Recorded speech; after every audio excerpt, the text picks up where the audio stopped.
Second Peter chapter 2, verse 9. But ye are a chosen generation, a royal priesthood, and holy nation, a peculiar people, that you should show forth the praises of him who have called you out of darkness into his marvelous light. All right, Shalom, Akim, and Akwathium. I'm Zahar, Spirit in Judah of the GMS Mississippi camp, giving all honor and glory to the Heavenly Father, Yahweh, Ba'ashem, Yahweh Ba'ashem, Kodash. Also giving double honors to our apostles, the great millstone, Ruel, and peace and blessings to the house of David, the elect. All right. And what I want to get into today is, this is a message to the Israelite man. All right. This is a message to the Israelite man. All right. I'm going to read this again, 2 Peter 2 and 9. But ye are a chosen generation, a royal priesthood. All right. For one, we are a chosen generation. And if Abba willing, we are the elect, then we are a chosen of a chosen. All right. Because when you go into the book of Revelations and it goes into the first fruit, the first fruit are the elect. And the first fruit means basically they that are superior of their own class. All right. So we are of a superior stock of the nation of Israel. The word elect goes back to the word elite. All right. In the I want to say the free dictionary, it goes back to the word elite. All right. So, you have to let that resonate with you. And something that I heard the other Apostle Bar say a long time ago is, you have to carry yourself, differently, than the average Jake. Something to that effect. OK. But, what we put into our soul has to reflect how we feel about ourselves according to the scriptures. OK. 2 Peter 2 and 9. But ye are a chosen generation, a royal priesthood, a holy nation. The laws makes us holy. All right. Holy basically means to separate, consecrate. And the laws distinguish us from the Canaanites. It separated us from those 50 Canaanites, man. All right. A peculiar people. And we are a peculiar people. All right. That's why you see they have something called the Essence Fest down in New Orleans, but I believe essence is where you get the word eccentric from. But essence also goes back to soul, like the essence of something. And we're known for having soul. We're known for having life. All right, we're known for being eccentric. Okay, the way we wear our hair, the way we wear our clothes. All right, our creativity. All right, we are the life of the earth. Okay, we are the salt of the earth. Okay. All right, that you should show forth the praises of him who have called you out of darkness into his marvelous light. So we once lived as Gentiles, man. We once lived as niggas. It's funny, they call it black culture. The Most High pulled us out of black, Hispanic, and Native American culture, man. All right? Because they gave us low ceilings, man. Before we came into this knowledge, we had a very limited perception of ourselves and of the world around us, because we viewed our life and we view reality from the filter of what our oppressors told us. So you went 12 years in school from kindergarten to your senior year in high school, learning Edomite history. Then Esau covertly told you that you were inferior because everything you saw on the news that was a representation of you was something negative or subordinate, okay? And he does it to where it speaks to your conscious and your subconscious. You watch certain movies, all the butlers are Israelites. I was watching one 007 movie back in 2013, 2014, and that's when they showed the chip in the movie. But his limo driver was a so-called black man.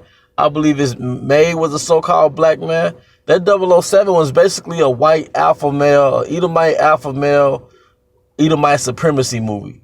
Them basically saying covertly, no, we're the alpha male. We're that number one, and you're our servants. As it says in Ecclesiastes 10 and 6, I have seen servants walking upon horses and princes walking in servants. All right? And the princes walking in servants in that movie, 007, James Bond, it was an Israelite that was his limo driver. I believe even the movie Lincoln Lawyer, I think that's what it's called, Lincoln Lawyer, All right, the main character's limo driver was an Israelite man. That's a prince sitting upon the horse, man. All right, but when you see those things play out in the movies, all right, in the media, this is a message to your subconscious that you are inferior to Esau, and that's why you are in a subordinate position upon the earth. All right, and that's the darkness that Yahweh Bashim Yahushua called us out of, man. Okay, so I'm doing this so just constantly push out the spirit that no, we're somebody, man. You're a prince. You're special. You are special. All right, and you don't have to look like the epitome of an Israelite. You could be an Israelite Israelite foreigner. Excuse me. But your spirit inside of your vessel is special, man. Okay? Who you are is special. Okay? And you shouldn't settle for the bare minimum because Esau offered you the bare minimum. All right? And not just financially, but in any situation. Esau gave you this degenerate version of music. Esau gave you this processed food for 99 cents. Esau gave you Eve. Esau created this construct where you chase a female that has no value, but she has a big butt, and you just this thirsty. And they had minstrel shows like that back in the 30s, man. Not to just rent, but Jacob be he'll see some watermelon or some chicken or maybe even a woman, and they'll have his big white lips and big red lips, huffing and puffing like a dog over some watermelon or chicken, man. You don't have to follow that narrative or that construct that Esau was bamboozling you to follow, man. The Cardi B's and the Megan Thee Stallion, you don't have to follow that thirsty, because it's not royal, man. We got a pretty high by Shemel Shah to give us our esteem. Give us our esteem, man. That worth, that value, all right? You don't have to settle for mediocrity, man. Okay? And from there, I'm going to get Psalms 82 and 6. I have said you are gods. So let that resonate with you, man. Because a God means to judge. And we can judge because the Most High gave us his laws. So what Esau did during European colonization, when the extension of the fourth beast came back into power, all right, he did a reenactment of what we really did in our homeland, Jerusalem, man. Because what we did, we got the laws, all right, and we civilized everybody, man. All right, we made everybody keep the laws, all right, and we did that during the Dark Ages. But when Esau came back into power, most of us, for the most part, the 12 tribes, they deviated from the Most High, and we were brought down to a primitive state. So Esau came with his Christianity and pushed this lie, all right, that he's the chosen and he has to civilize everybody. So he was acting like we were the Canaanites and he were the Israelites. And that's what he pushed, all right? But no, the reverse is true. Esau was the dark deviant, man. Starting with the Rothschilds on down to the average Edomite. They are the vines of Sodom, man. That's why they're passing legislation that will give pedophile rights, homosexual rights, man. Because as is the king, so are the servants, man. All right? Psalms 82 and 6. I have said you are gods, and all of you are children of the Most High.